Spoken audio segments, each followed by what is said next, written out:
So, taking a look at Bradford City now here on the Route 1 show. Delighted to say joining us, as always, is Simon Parker from the Telegraph and Argos. Thanks for joining us, mate. Hi, Chris. Hi, Steve. Hi, mate. How are you doing? Very good. I'd like to see a goal, but very good. Yeah.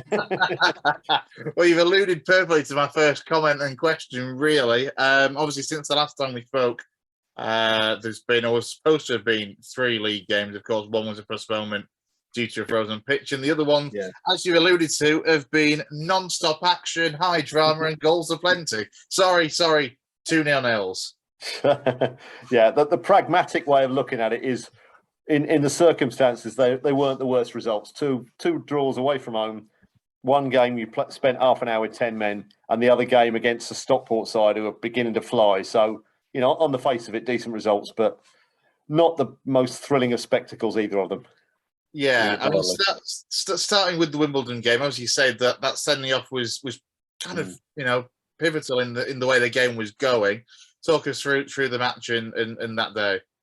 Yeah, I mean, it was one of those where you looked at it and thought Wimbledon were on a decent run. I think they've only lost. They went into the game 1 defeat in 12, so it was never going to be easy. But it was one way, particularly after the disappointment of Rochdale the previous week, it was a chance to sort of get back on the horse a little bit. And as the game went on, you sort of fancied their chances. Not a lot happened first half, and then start the second half, City started to sort of make a bit of a move, bit of momentum. Jamie Walker was actually looking quite lively at the time, and he started to pull a few strings. But he was already on a yellow card for a late tackle in the first half, and he's a player who plays on the edge, so there was always that risk. In hindsight, Mark Hughes said in hindsight, perhaps should have taken him off, but he spoke to him at half time about, you're not a kid, you're experienced. Don't do anything silly. And unfortunately, on the hour, he did something silly. He went into a tackle he was never going to win, and it was an obvious yellow card tackle. He's already on a yellow, and suddenly a bit of a sort of stupid rush of blood, and I can't imagine the manager was certainly very sympathetic after the game in the dressing room. I'd imagine Mr. Walker's ears would have been stinging all the way back to Bradford, but certainly it changed the whole complex of the game, because from that point on, it was just a case of trying to hang on to what you got, really, with the numerical disadvantage. And to be fair, they did very well. They defended it very well. The keeper made saves when needed to be, a couple of very good saves, but the defence were very organised, and it came away as a good point. Although you sort of felt that, if only if Walker had kept his head a bit, maybe they might have nicked that game. But in the context at the final whistle, you thought, that was a battling point, considering they were up against it for the last third of the game. Yeah, very much so. The game after, of course, was meant to be Carlisle at home, which was a frozen pitch. It was another one where I think I saw on the social media. Were you there at the ground, I think? Yeah. The inspections. The frustrating thing was that the referee had a look the Friday afternoon at 3:00 and said, it's fine. But the Friday night frost was a lot heavier than I think the forecast said, and obviously on the back of all the others. And then Saturday morning, it was always going to be a bit of a struggle. They decided to leave it to midday, hoping that I think the forecast said the sun had come out sort of about 11, so they thought they might have a chance. It didn't. It was the pitch inspection was carried out in freezing fog, where you could barely see the pitch, let alone what they were doing. And then, of course, once they made the decision, which was inevitable at that stage, come about 12:30, the sun came out gloriously. But I mean, City trained. They trained at the end, the cop end of the pitch that afternoon in the sunshine. But unfortunately, the area that was causing real concern, which is always the one sort of down by the TL Dallas end, the Bradford end, towards the Midland Road stand, it was still firm and there was no sun on it, so it didn't change the question.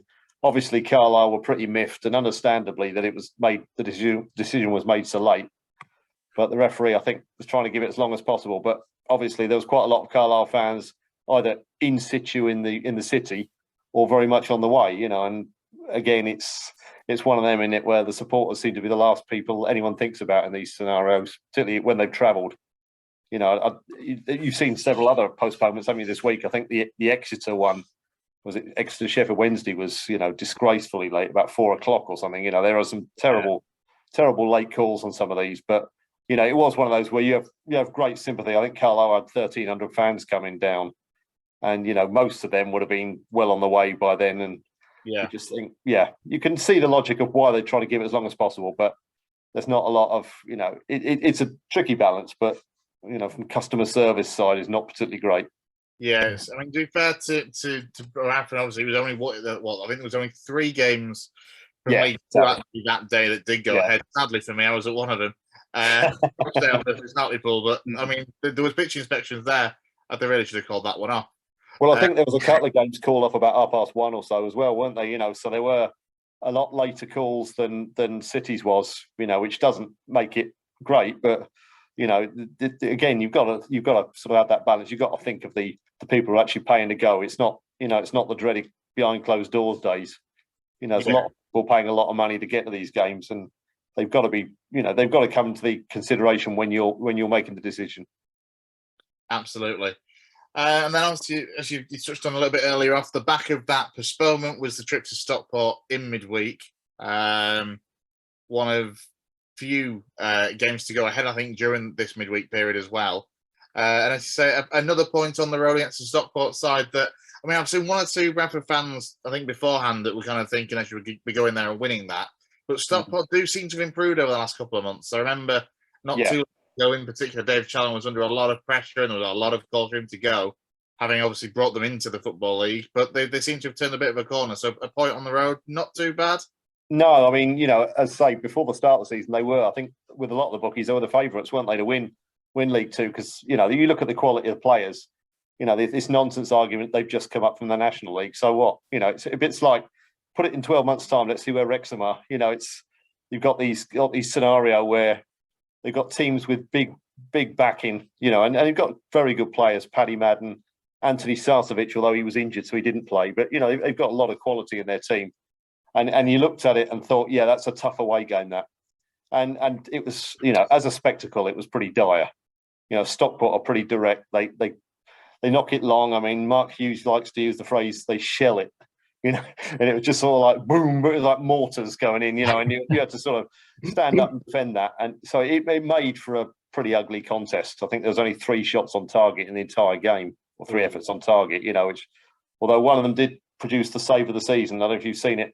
Harry Lewis using his head to save a header was close range header from Neil Byrne, looked in, basically he's in the right place at the right time, and reaction save is flick it back with his head over the bar. So that I need to see. It was a very notable save, that one. He was not sure he intended it, but it was a good one. As the manager said afterwards, he said, I think Harry just joined in because everyone else was just doing headers, so he thought he'd have a go. So but it wasn't. It was one of those where the end result was a lot better than the actual how they got there, But they stuck in their ugly game and frustrated Stockport, who would have overtaken them into the playoffs with the win. So you kept that distance over a direct rival, and it's they need to back it up, don't they? I mean, obviously we haven't got another game now till the following week, but if they can win their next match, then that point at Stockport was a very good one. But it was one of those where it was, you come away from it saying, job done to a degree, but now let's back it up. I know that City, I think they've only had 10 shots on target in the last 3 games, so pretty damning stat. Is it time for Andy Cook to get back in that team and start again, do you think?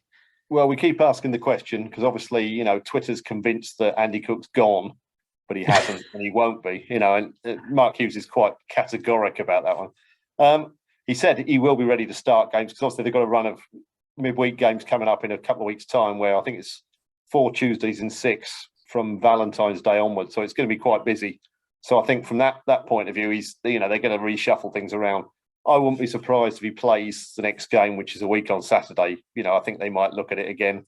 Certainly, I think he's played, I did a stat, he's 67 minutes in the last 5 games since Boxing Day. So he's averaging, 13 minutes a game at the moment, which is, from the outside, you look at that and think that's crazy. But I can understand why he was left out at the time. But now you probably think it's time to put him back in there, because there's a player there who'll probably want to ram it up his manager, which is exactly what the reaction Mark Hughes will want. So, I think it, I know it's 10 days away and a lot can happen, but I think he'll start against Mansfield, particularly as it's Mansfield as well.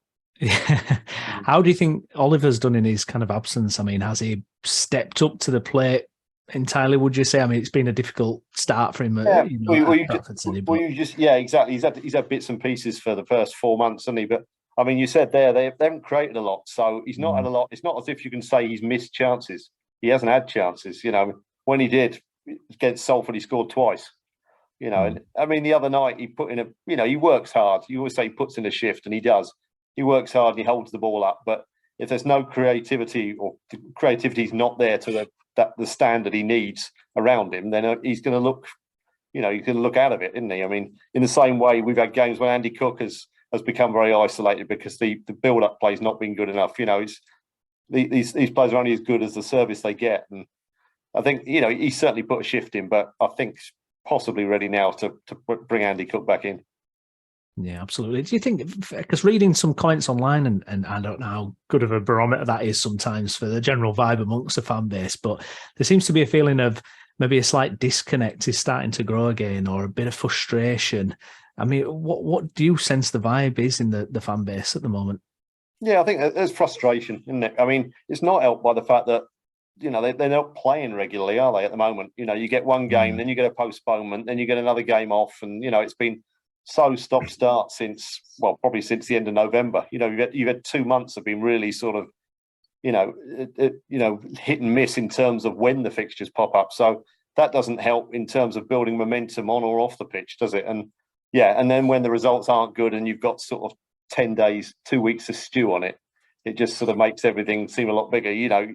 In the same way that players say we need a game straight away to get a poor one out of the system. It's the same as if you're a fan, isn't it? You don't want to be sat thinking about that awful game for another fortnight. But that's not helped. But certainly the team have not played brilliantly. In terms of creating chances, they played very well against Salford, but that one apart, and Harrogate they deserve to win. They played very well against Salford, but since then it's been, and the game not been great, and the games have been ugly the last two, which has also made it a bit of a slog. But it's that time of the year, you can say, when the games don't tend to be great spectacles anyway. But they do need to get back to creating and scoring again, because otherwise, as you say, that frustration will build.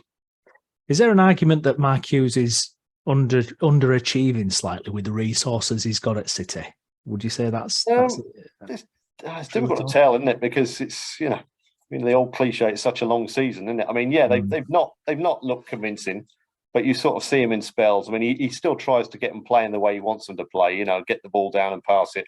They was trying to do that the other night, but with varying results, basically, because Stockport were pressing them left, right and centre, that sort of thing. But, yeah, it's, should they be running away with the league? I don't know, because obviously we've thrown at them that Stevenage and Orient are up there certainly Stevenage are up there with you'd imagine, a much smaller budget. But Evans is involved at Stevenage, so I doubt it's that small a budget. So probably not. Yeah, but they're certainly in the mix. I mean, Carlisle's thrown at them saying they've got a smaller budget. Yeah, they have, but it's let's see where it ends up. I mean, this league, we keep going on about how tight it is. It's crazy. Apart from perhaps the top two are going very, very well. Northampton are wobbling, and the gap from third down to 14th, 15th is, it's all very. Any of those teams can think, we can still be right in that mix.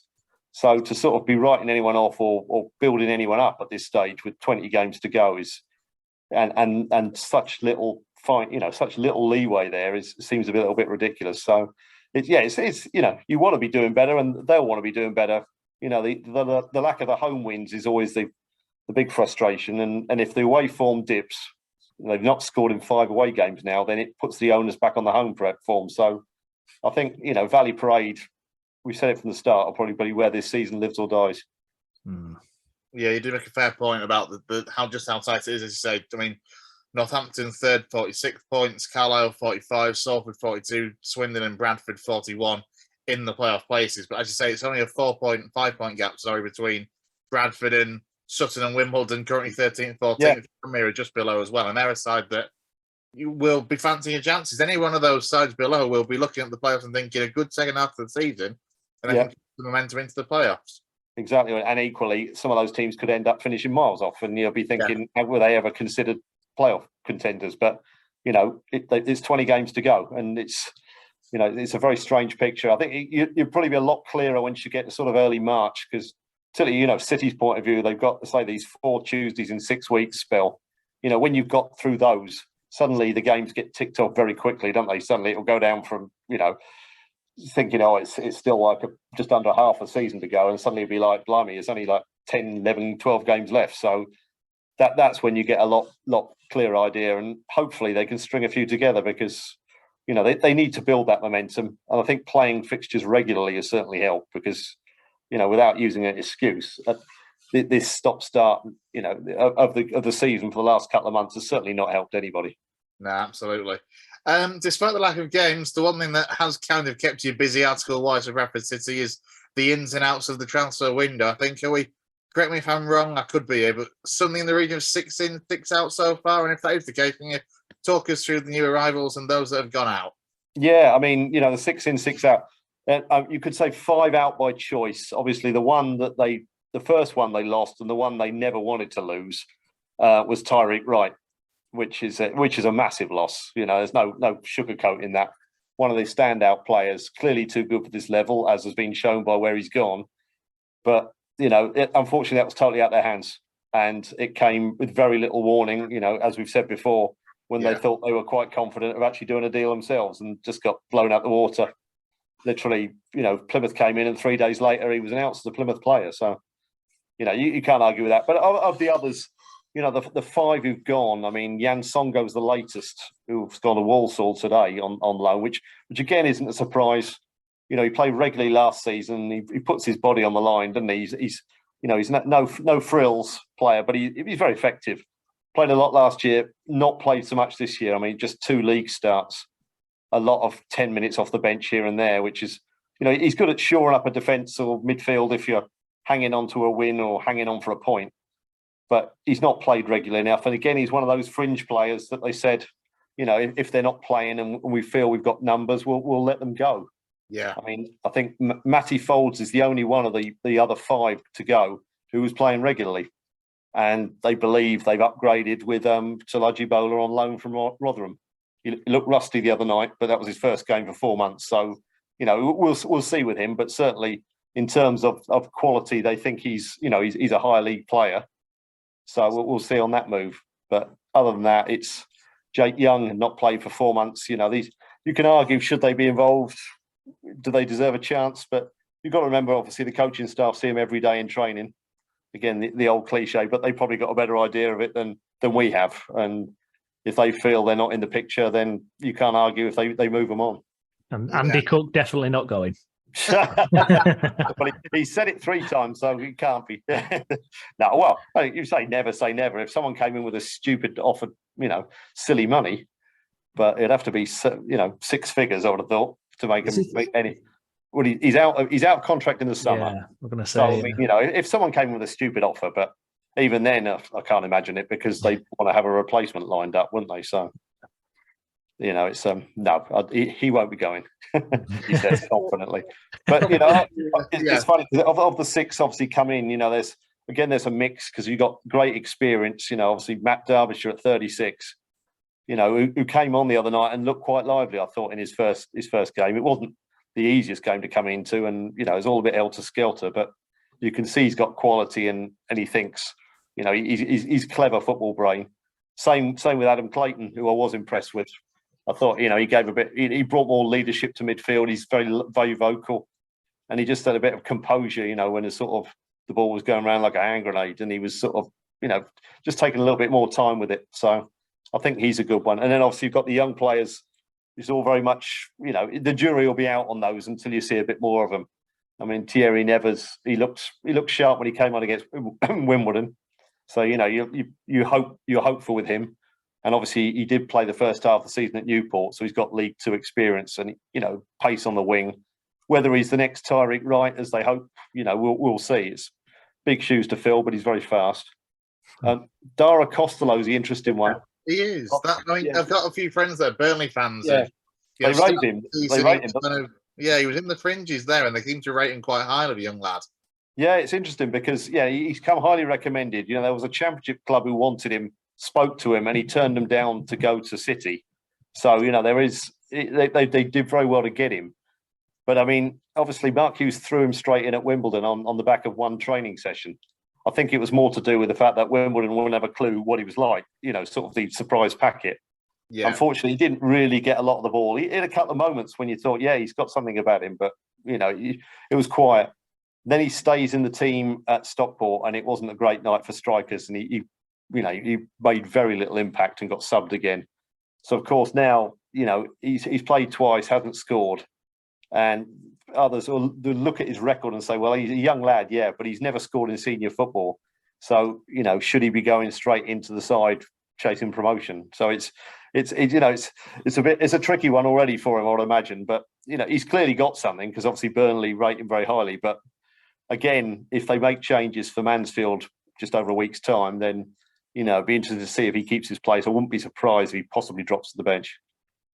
We'll come to Mansfield in next week's chat. But final thing, I guess, for this week is, well, there's still days of the transfer window left. Are we expecting anything? Are we expecting any more ins? Will somebody bid for Andy Cook? Andy Cook will still be here. Yeah. We've all heard this numerous times now from Simon, that Andy Cook will be there. If Andy Cook is at, I don't know, Wrexham, Yeah. But if it says Wrexham undisclosed, believed to be £250,000, then you'll know why. But yeah.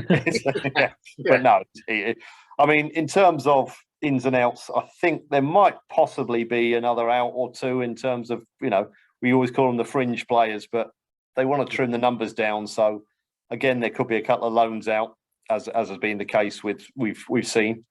In terms of ins, possibly another loan in, or as it stands, I don't think there's a particular big number coming in. It will be one, maximum two, I'd have thought. Yeah. But that might well be leaving it till deadline day itself. There doesn't seem to be an urgent move to get someone in imminently. But then again, you've done 6 already. So I mean, but having said that, you look at some of these clubs in the division. I mean, Gillingham have brought in 6 or 7, haven't they? There's a lot of clubs who've done a lot. So don't talk to me about the teams at the bottom of League. I was going to say, everyone around Rochdale have brought in millions of players, basically. Put it this way: I think if there's still players going out on loan at Bradford on deadline day, I reckon Jim Bentley might be somebody that's going to put a call in at this rate. Well, I was going to say with Rochdale, lucky I got those 3 points from Valley Parade, didn't it? Otherwise, I think they'd be beneath the water already, wouldn't they? At this rate. Yeah, we'll see. And on that delightfully cheerful note, it's great to have you on the show as always, mate. And we'll speak to you next week after deadline day, after Andy Cook's been sold to somewhere else. I mean, we'll see. All right, then. He'll be inside for Mansfield, eh? Cheers, Simon. Thanks, Simon. Mate. Thank you, mate. See you later. Cheers.